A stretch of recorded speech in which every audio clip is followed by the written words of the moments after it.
There's a particular kind of silence that finds an athlete when the thing they love is taken away. Not the roar of a crowd, the quiet of a treatment room, the quiet of a body that won't do what it used to. Not long ago, Roman Safiullin was living inside that silence, a professional tennis player who no longer knew if he would ever play again. This is the story of what a man builds when he has already lost the thing he was most afraid to lose, and of the week he got all of it back. When he finally came back, he came back to a list nobody wants their name on. The qualifiers, the ranked 132s, the men the draw quietly pencils in to lose. Roman Safiullin, 28 years old, ranked around 132nd in the world, walked into Wimbledon as an afterthought. Nobody's pick, which is exactly how the best comebacks begin, with no one watching. Round 1. The 12th seed, Andrey Rublev. 4 hours, 5 sets. And then, in the deciding tiebreak, match points against him. This is the moment most stories quietly end. But a man who has already faced losing everything does not flinch at losing a match. He saved them. He won the tiebreak 14 points to 12, and the seed was gone. Fear, it turns out, is just a choice about where you put it. But every mile has a bill. Round 2 was another 5 sets, another 4 hours, 2 matches, nearly 8 hours of tennis, on legs that spent last winter not on practice courts, but in treatment rooms. He said it himself. Half a year ago, he didn't know if he'd be back. By every logic the sport has, this is where the body gives out, where the fairy tale runs out of road. He was exhausted. By any reasonable measure, he should have been finished.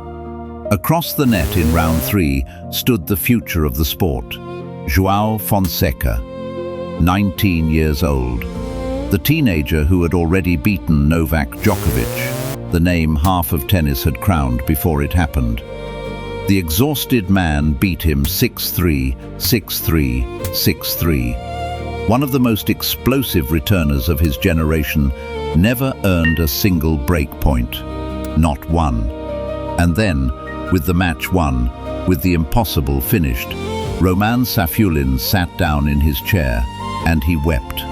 Not the tears of a man who had won a tennis match, the tears of a man who, months earlier, believed this was gone forever and had just been handed his whole life back. If anyone has ever told you your best days are behind you, you already understand exactly what he felt. And now, the reward, if you can even call it that. A date with Novak Djokovic, center court, the empire itself, chasing Roger Federer's all-time record, and a 25th major. A man playing with house money across the net from the greatest closer the game has ever known. And whatever happens out on that court, whatever the scoreboard finally says, here is the truth. Roman Safiullin has already won. Not the tournament, something that lasts longer. A man who was terrified he'd never play again walked out of the dark, past some of the best players on earth, and onto the most famous court in the world. That part is already his, and nothing that happens next can ever take it back. Because that's the thing about coming back from nothing. It's never built in front of the cameras. It's built in the quiet, in the treatment rooms, in the mornings you don't want to get up, in the version of you that keeps going long after the version everyone believed in is gone. Roman Safiullin didn't come to Wimbledon for a trophy. He came to prove, to himself more than anyone, that he was still here. And whatever comes next, no one can ever take this week away from him. So if you're sitting in your own silence right now, certain that it's over, remember the qualifier ranked 132, the man who came back from nothing and built the week of his life. This is ashes to aces, built in fire, won on court.